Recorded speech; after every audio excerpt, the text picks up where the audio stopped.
So, hi everyone. Welcome to this short introduction to the master's options at the School of Information and Communication Studies. I'm the uh, Graduate Studies Director, meaning that I work with the directors of these individual programs well, to make sure everything runs.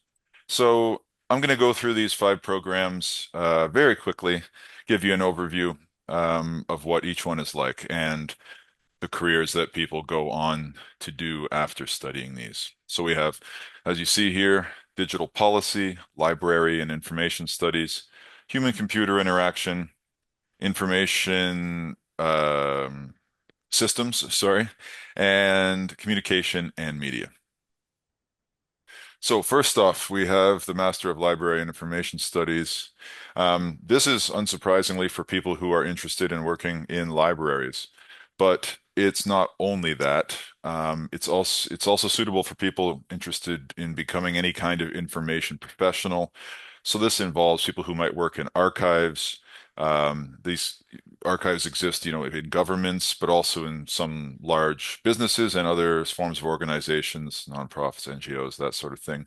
Anywhere there's a lot of information that needs to be organized, handled in ways that require special skills. So MLIS is an internationally recognized degree. People come from all around to get this here. It allows you to work in all sorts of countries that recognize this certification, not only here in Ireland. Um, the MLIS has an option to do a thesis, as do many of these degrees, but it also involves the option of going on an internship with this module. This is called the Service Learning module, where students get placed at an institution, usually a law or usually a library, um, for a number of weeks, where they learn by doing, getting that practical experience, which can be great when they are searching for a job. So, unsurprisingly, people here go on to work in libraries, public libraries, academic libraries, specialized libraries, such as, law libraries and so on and so forth, if you also have a specialized disciplinary experience. But you can also be an information officer and work, yeah, in all kinds of places that involve information storage and management. We also have the human-computer action masters. So human-computer interaction is an interesting field, and we're unique here at ICS in that we take a social science perspective on human-computer interaction. Some other places may take a more computer science perspective, but here we look at how people and computers interact from using a variety of social science theories. So we could have some aspects of psychology. We may also use sociology and all sorts of design. Now, Leah comes through this program here, so maybe she can answer people's questions about that in more detail later. Um, HCI has an interest. It's a unique project called the HCI Design Project, where students either typically go in groups and work with an organization or a company to achieve a design project that is actually deployed in the real world. So this is an actual project for a real organization. Again, great experience and allows students to do networking with, people in industry. So HCI can go in a lot of directions. I mean, all of these degrees can, but HCI, people that have studied HCI here often go on to work as a UX, which is a user experience consultant. UX is a big thing, which is, designing interfaces and assessing how people actually use the technologies that are produced. And then advising, of course, on design. So that could be a technology consultant, product researcher, as it says here. All kinds of design jobs can benefit from and follow from an HCI education as well as different positions within the tech industry. I mean, UX and such there, but other sorts of as well around ethics and the sort of social, psychological dimensions of tech. Next, we have the digital policy program. So this is attached to the Center for Digital Policy, which is located here in the School of Information and Communication Studies. And this program is focusing on policy. So if you're not familiar with what that means, mainly it's, the things such as rules and regulations that are produced by governments in order to guide um, yeah, guide the research and development of digital technologies. So this is really important for Ireland because, as you may know, many of the big tech companies from Silicon Valley, United States, Google, your Facebook, your Meta, and so on, um, almost all of them have their European bases here in Dublin. And because of that, the European policy for tech is very connected to Dublin.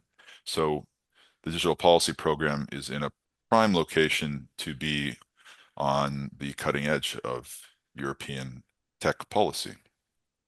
So if you're interested in that sort of thing, this can be a choice for you. Obviously, this might lead to you being a policy analyst, but it can also lead to jobs in industry because tech companies are interested in policy dimensions and seek to engage with policymakers. So those jobs exist as well. Um, and of course, the policymakers in the government and a variety of NGOs, the civil society organizations that seek to also influence policy around digital rights, perhaps surveillance, perhaps all kinds of different social issues are involved in this sort of stuff. And I mean, like all of the uh, of the degrees here, you could go on PhD studies, of course. We offer PhD studies in all of these programs. Next, the Masters in Communication and Media. This is where I work. This is where I teach in. My background's in media studies. Um, and communication and media, what does that mean? Well, it means a lot of things, and there's a lot of breadth in this one. So broadly, we're looking at communication, the act of communication, as well as the technologies that we use to communicate. And as you can imagine, that's a pretty wide range of things.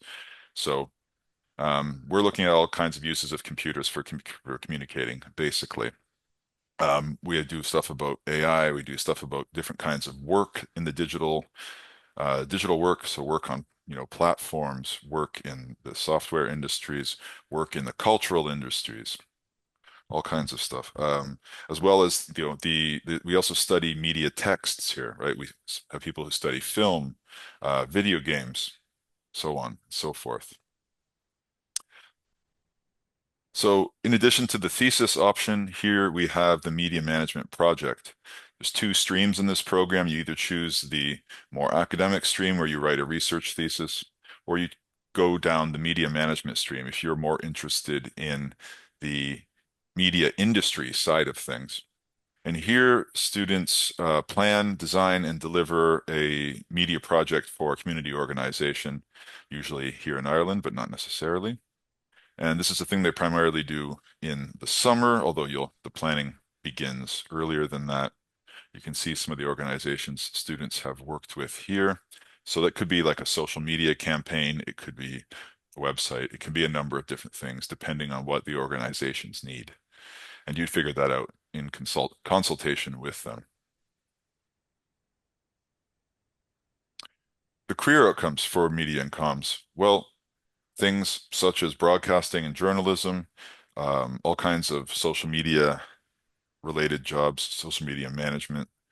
People go on to marketing, public relations, advertising.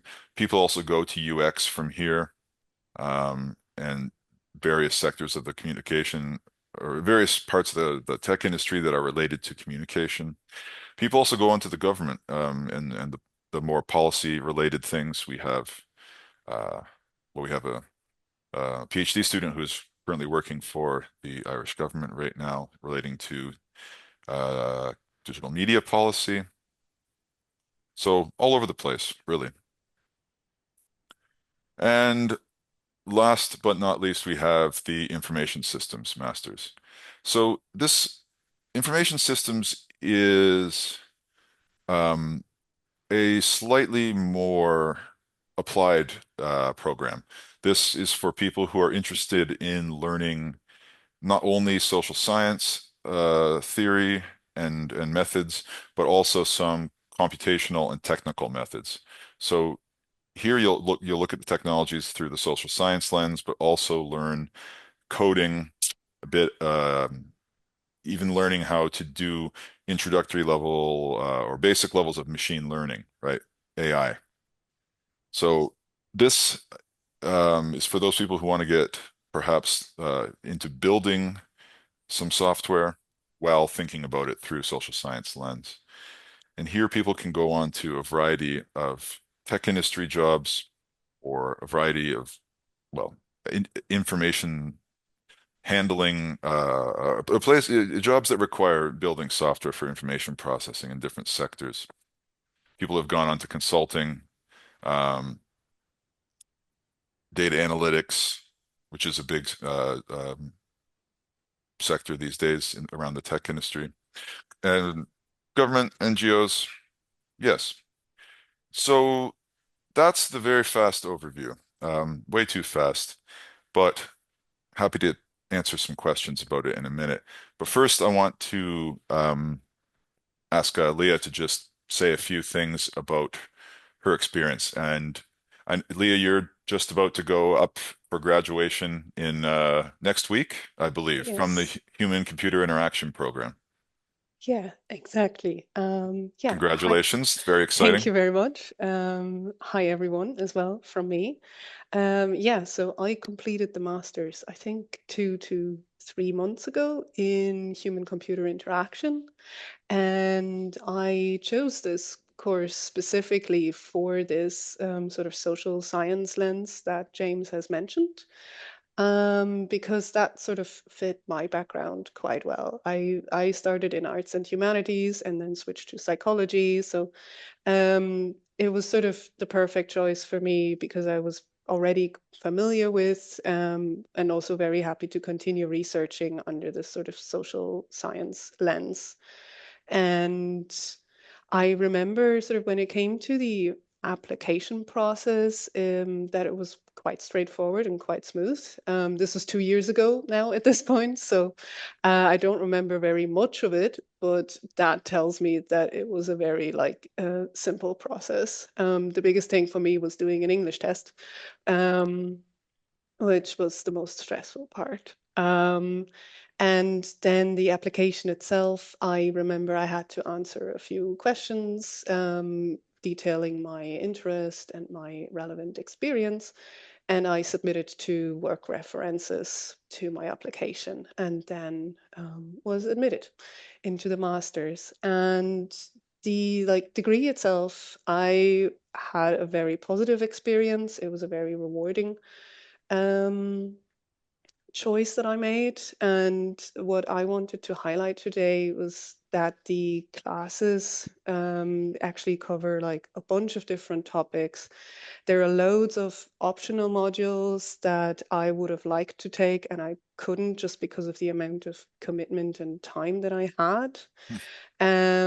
But because of the way that the school and the degrees are structured, there is a lot of modules, at least in my experience, that were shared among the different courses that James mentioned. So I got to interact with a lot of people from very different backgrounds, very different work and academic, and also just cultural backgrounds. So it's a very diverse learning environment that I really, really enjoyed.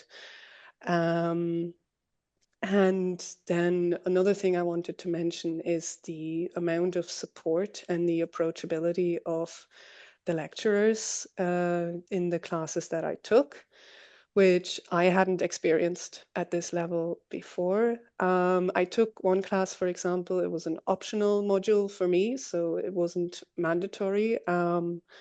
That was sort of more under the media and communications focus, or it was a core module for that master's.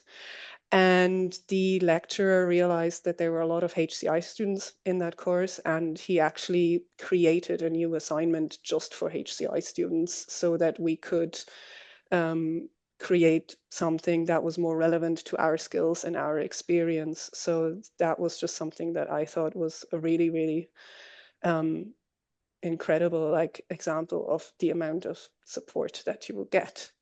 And because you will have a lot of, or I had a lot of freedom choosing assignment topics as well, there is a lot of like yeah, freedom in that, and you might be able to choose like a topic that you're particularly interested in and then look at it from different angles and with the support of lecturers and academics with different backgrounds, and you get a like very interesting and very detailed overview or something. Mm. And with this freedom that I had, though, I also wanted to note that there is a requirement for a very self-directed and proactive approach to your studies, which was something I really enjoyed, and which is something that I think is also really supported by the academic staff. Thank So, you. That's great. yeah. That's brilliant, Leah, and thanks so much, James. Leah, I just have one question for you. If a student was considering to apply for a master's program with the School of Information and Communication Studies, what advice would you give them, or what would you say to them? I would say definitely, well, with media and communications, I'm not as familiar with the application process or things like that. I would definitely say have a good look at the modules that are offered because they're all on the website, and see like what interests you. I also know that people have looked at the lecturers and looked at their research profiles, and definitely see what you would be particularly interested in, because there are a lot of options and there's a lot of different areas you can go into. So um, I'd definitely say, yeah, have a good look around and try and find out as much as you can beforehand. Great. So that actually leads into a question I have here quite well for James. And how Hmm. does the research in your school influence the teaching on the master's programs? Yeah, good question. And well, and I'll first just say before that too about thesis that because it varies from country to country how a master's thesis might work. In some other countries, you may be given a thesis topic by a supervisor, but that's not how we do it here. Here, there's a lot of freedom. You develop and choose your own thesis topic if you choose to do one in consultation with your supervisor, of course.